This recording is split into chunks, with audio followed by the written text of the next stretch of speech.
What's going on, guys? My name is Ryan Snaadt, it rhymes thawed, and welcome to another video. This week we're talking with Andrew Peterson, all things audio. He's an audio technician, so we're gonna sit down and talk about how to set up interview setups for your audio and just sound dampening and all that type of stuff. So if you're curious about audio, make sure to stick around to the end of the video and all things will be answered. How's it going, guys? I'm Andrew Peterson. I'm a freelance videographer and audio technician. I've worked on everything from national campaigns with Sprint to your run-of-the-mill indie productions holding a boom mic. So if you're just starting off and you want to build your own little audio bag, the first thing I would say is get a good recorder. You can start with something like an H1 and then go up to like an H6, or even like what I have today, which is a Zoom F4. And then you can look into your microphones. So you have lavaliere microphones, you have shotgun microphones. Those are going to be the two most common microphones you're going to use for filmmaking or recording audio on a location or set. From that point, there are a little different, like bunch of accessories. Like you might want to get some C-stands, a good boom pole would probably be the first thing to get for a shotgun. And then different treatments for your sound, like a dead cat, blimps, or just any other way to like break sound or help acoustically you set up in a location like furniture pads, or like maybe even bring a couple rugs. Most of you guys have a kit probably similar to this. Nice camera and a good little on-camera shotgun mic. In this case, it's the Rode VideoMic Pro Plus, which is a powered mic, which is great for a lot of cameras with really terrible internal preamps. If you are like shooting a bunch of interviews, it's a cool thing where you can take one of these microphones off and almost treat this like you would this. Now this is a NTG2, which is a shotgun microphone, which you would see on a boom or like connected to a C-stand. But in this case, if you have one of these already, you're already halfway there. You can connect this, for example, say to like a C-stand or a tripod or a microphone arm and place this above your talent and get some very great natural like sound for your interviews. Something like the NTG2 will, for example, have more of a directional kind of flow, much like the smaller microphones where you've noticed that if you get kind of off kilter or off axis, the sound will go away. These take a little bit more getting used to because you will have to face that end toward your talent. Microphones like this are designed to basically cut out a lot of background noise and focus directly on where you're pointing it. These are really designed to work best between 12 inches to 2 feet. So within that area is where you're gonna get the sweetest sound. And that even works with something like one of these guys, which just hit me in the face awkwardly. The farther you go away, the tinnier the sound's gonna get. You're gonna get a lot more room ambience, and you're gonna have some issues with your audio that probably aren't gonna get cleaned up in post. So we've talked plenty about these shotgun microphones, and I bet all of you are wanting to know, what should we do with lavaliere mics? Lavaliere mics are great resources, for example, if you're using wide shots, doing interviews, doing a lot of run and gun situations as well. They're designed to basically be easily hidden or attached to talent that's doing a lot of movement. So if you have a lavaliere and you want to hide it on talent, one of my favorite things is making what's called a moleskin sandwich. And it's taking a piece of moleskin, which I've hidden in my bag right here. So one of the reasons with moleskin you'd basically choose is it's normally like a medical application, so it's nice on skin. Mm-hmm. It also sometimes will take off some of like the clothing sounds, at least I've noticed. And it's also soft too, so like for example, if someone's wearing it on their chest or wearing it up against a t-shirt, you're not gonna get like an irritation on the talent because you really don't want to irritate your talent. But what I'm gonna do is I'm gonna line up basically the top of the lavaliere with the top of the moleskin, place that there, and then with the second piece of moleskin, I'm gonna basically attach it right to the top like so, and then pinch down. My receiver on my microphone is open, and then I have a nice little pocket, for example, for the talent to now stick to their chest. Place it within about 6 inches of the talent's mouth.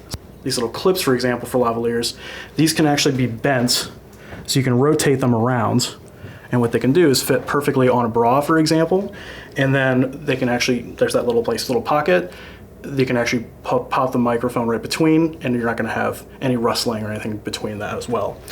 Male audio techs working with female talent in this situation, how do you handle that? I would, honestly, it's like, how would you treat your girlfriend or your mom? You're not going to embarrass them, and you're probably going to make yourself more embarrassed if you're saying something silly. So ask them to do it in private. If you're in a corporate environment, of course, you're not going to be like, yo, I'm just going to like throw this in your bra.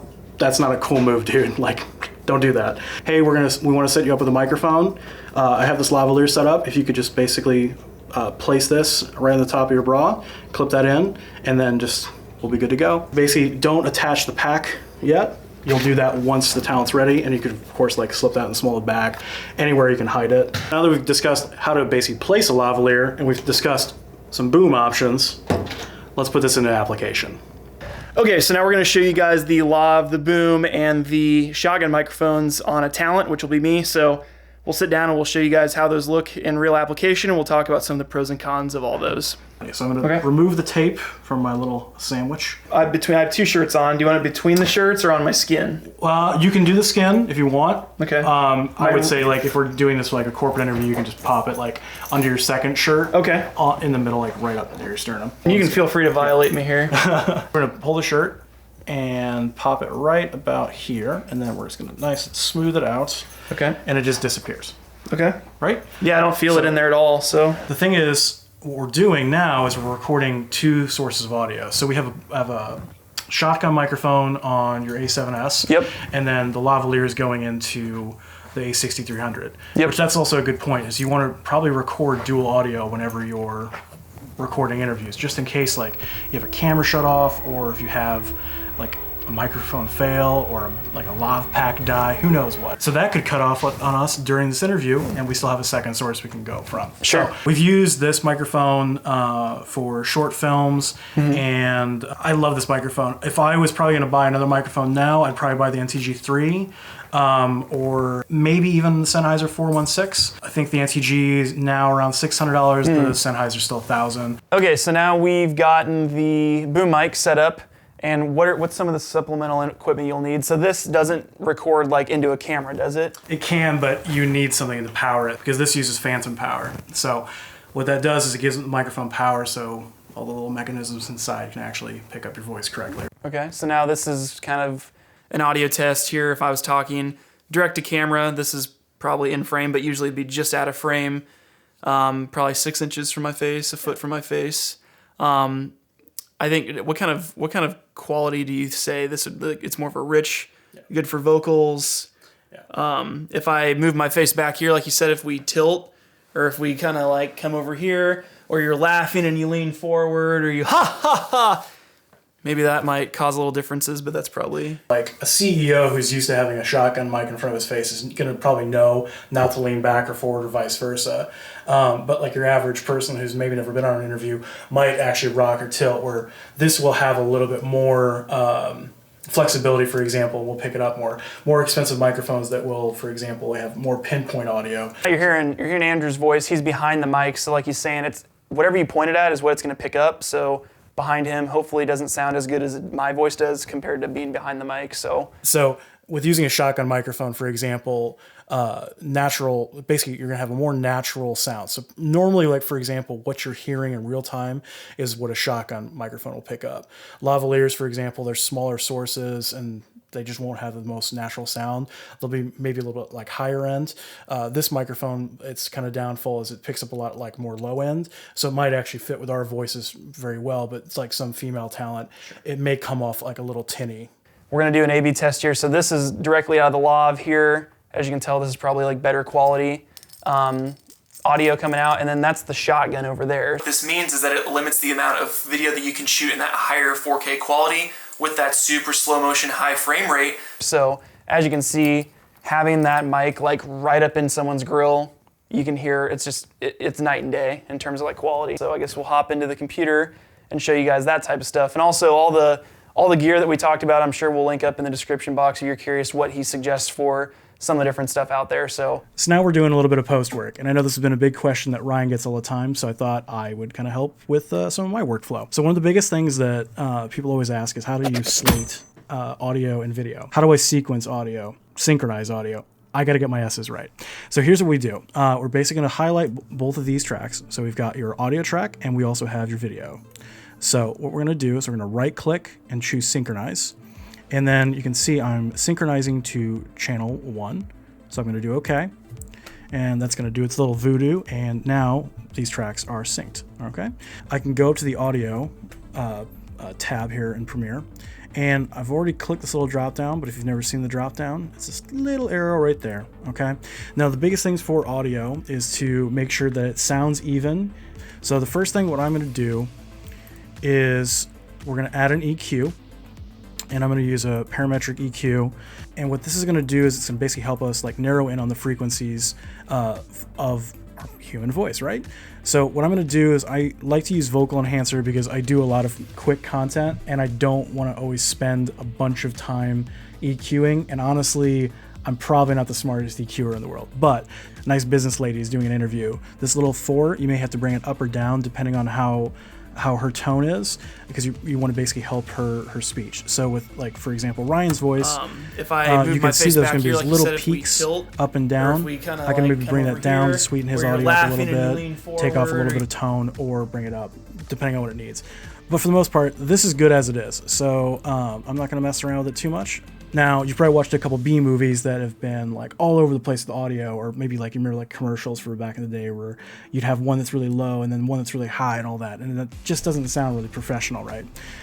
So what I'm going to do is I'm going to try to keep that all in the same like even tone. So I'm going to add a compressor. Now the compressor that I like to use is a dynamic compressor, or dynamics, excuse me. And in here, I just want a kind of a soft compression, because you don't really want your audio to sound like robotic, and the compressor can really kind of do that. If you add too much compression, it just sounds tinny and terrible. The main thing I will use is makeup and a limiter.